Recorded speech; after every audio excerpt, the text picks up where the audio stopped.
Hello, everybody, and welcome back to the Educated Collins Snap channel. How you doing?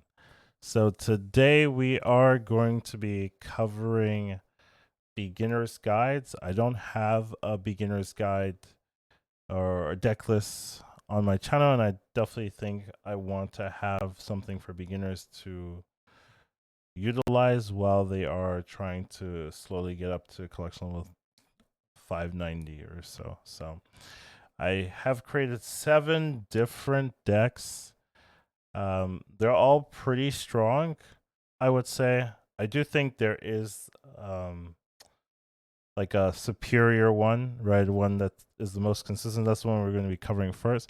But I do think they're all pretty strong and they definitely have their advantages. So feel free to pick the one that resonates with you. I think they're all pretty good, but there are, a couple of different options for everyone.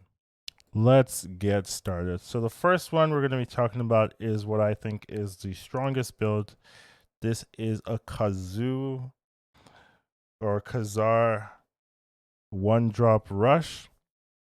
So the theme of this deck is to summon a ton of one drops and then you buff them all up with Kazar and Blue Marvel.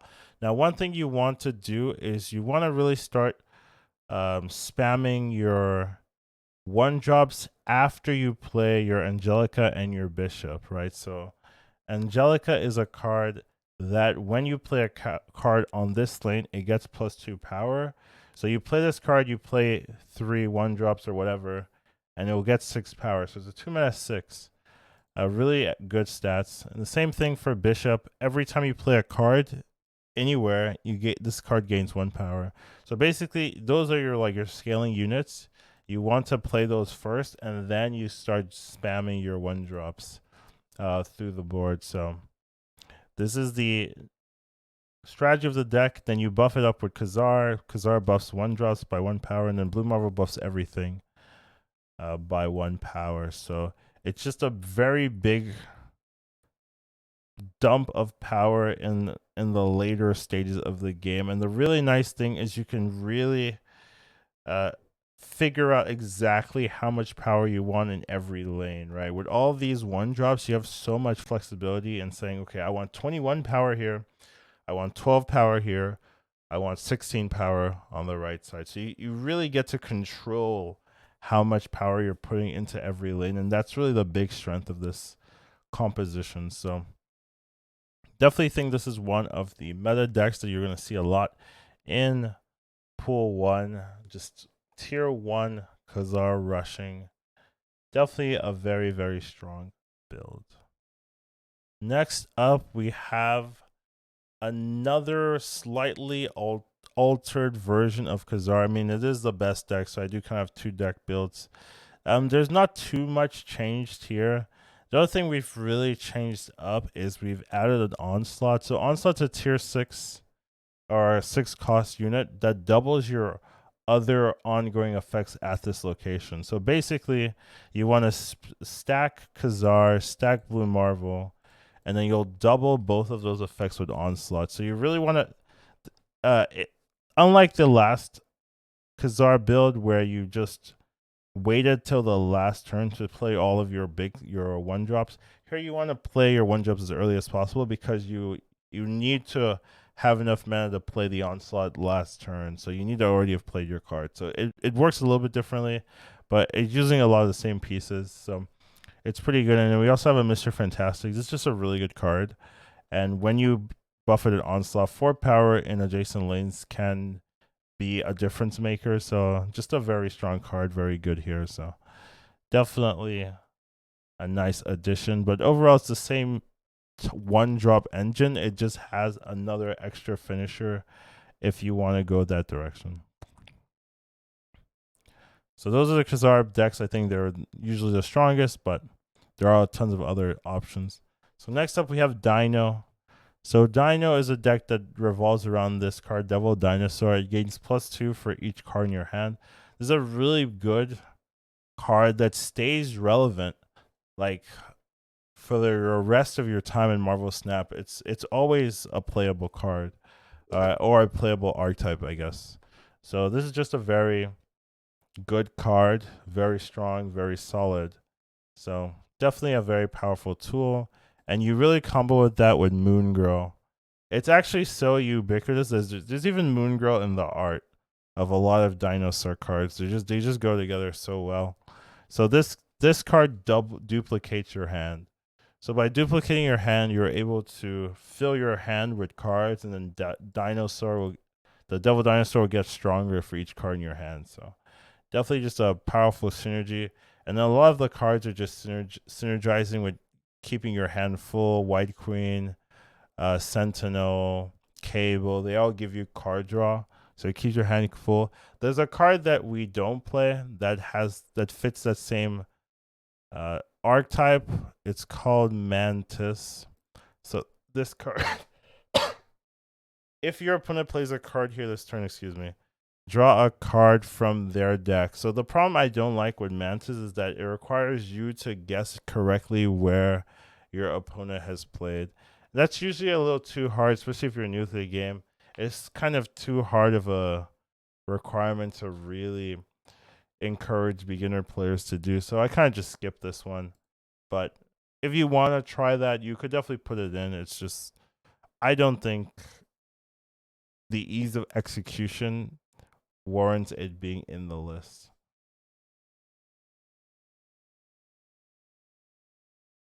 So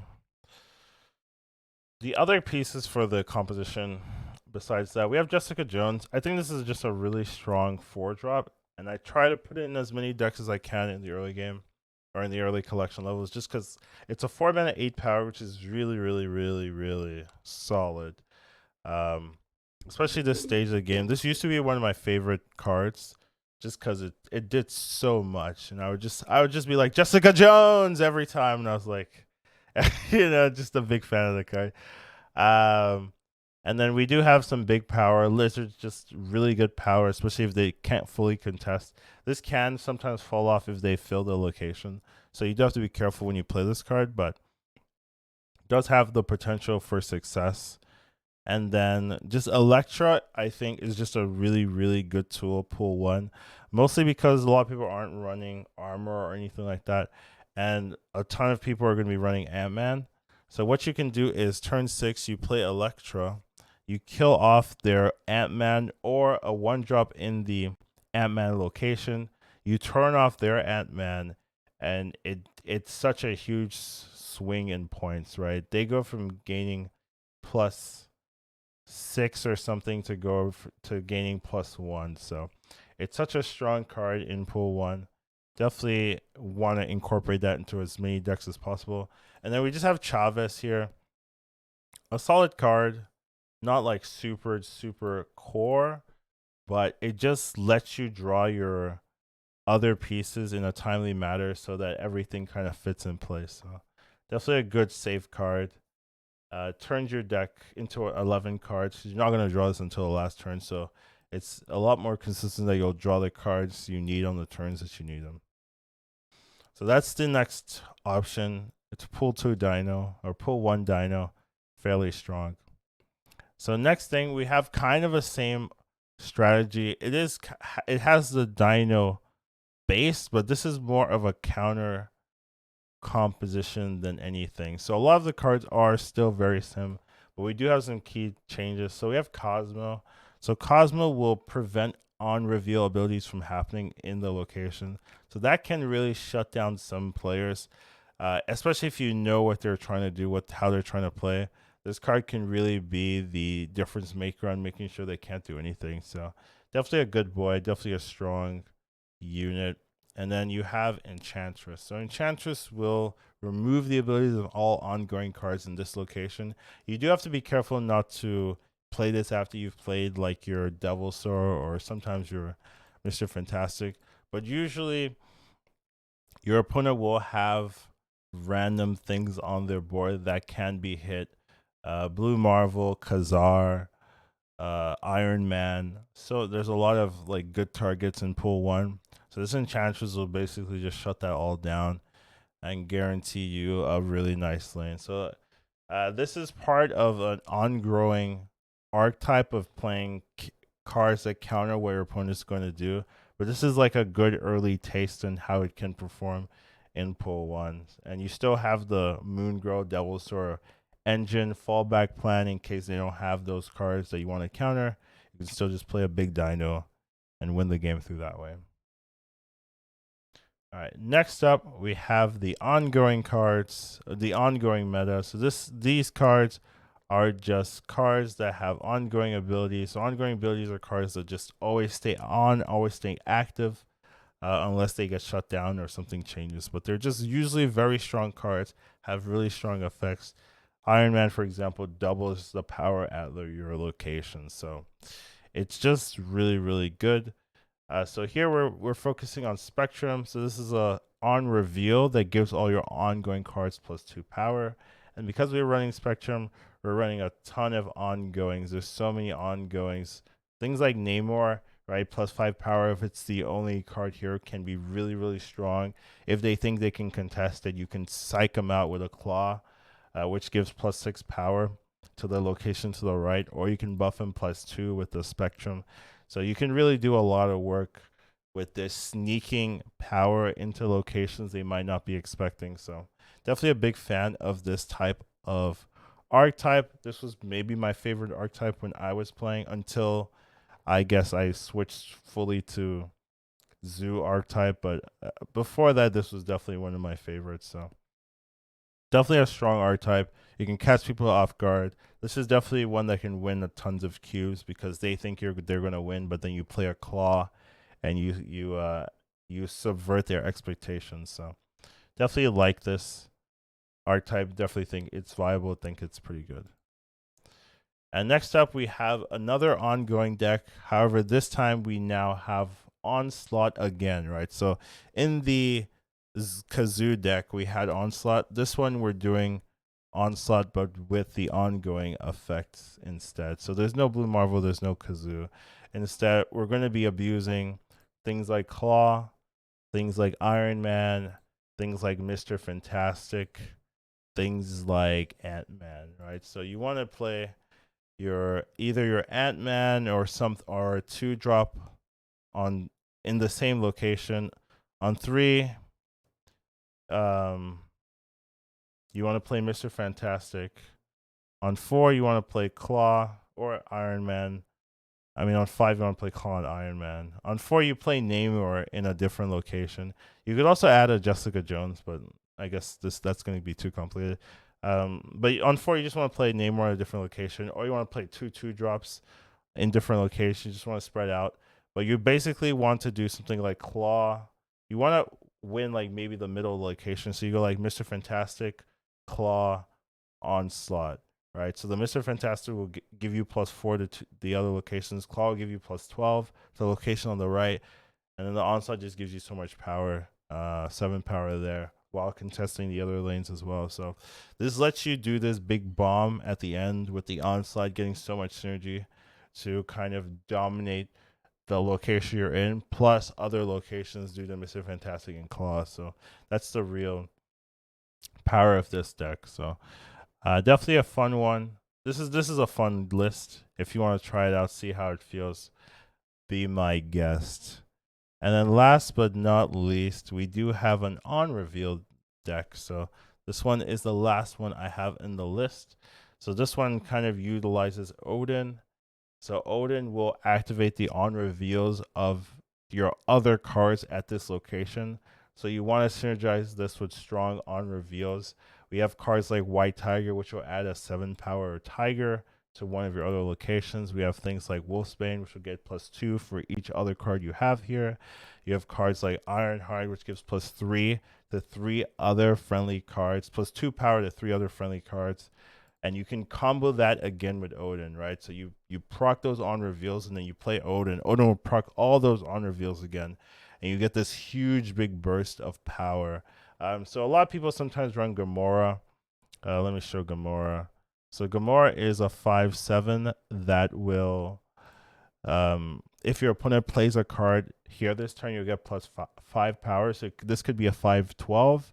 But the thing about Gamora is it's not that consistent, and people will not play into the locations you play Gamora. So instead I have Iron Man. I think Iron Man is just a very strong card if you have a lot of power and you can just double your the power at this location. That could be significantly more than 12 in a lot of cases. So definitely think Iron Man is the better choice in this here. And I do have Medusa. Medusa is not like a super common card, but you put this in the middle location, it'll be 4 power. If you play Odin in the middle location with this there, this will proc again, and this will be a 2 mana 6 power, which is very, very strong, comparable to Angela, which I put in almost every deck that we've seen. Right. So there are some cards, some staples I put in every deck because I just think they're so strong in pool one. That would be Elektra, Ant-Man, Angela, usually, and I try to squeeze in Jessica Jones when it makes sense. So, and usually since I'm running Angela, I just tend to run Nightcrawler as well. So there's some auto includes, but they do make sense and create the base of good pool one deck building. And I have Rocket Raccoon. So this could be something else if you don't like the guesswork of having to guess where your opponent plays. But this does synergize with Odin. If you do play Odin into this location, it'll proc the Rocket Raccoon, so it has a chance of getting +2 extra power. So once again, this could be a 1 mana +6, which is also very, very good. So I think this does work.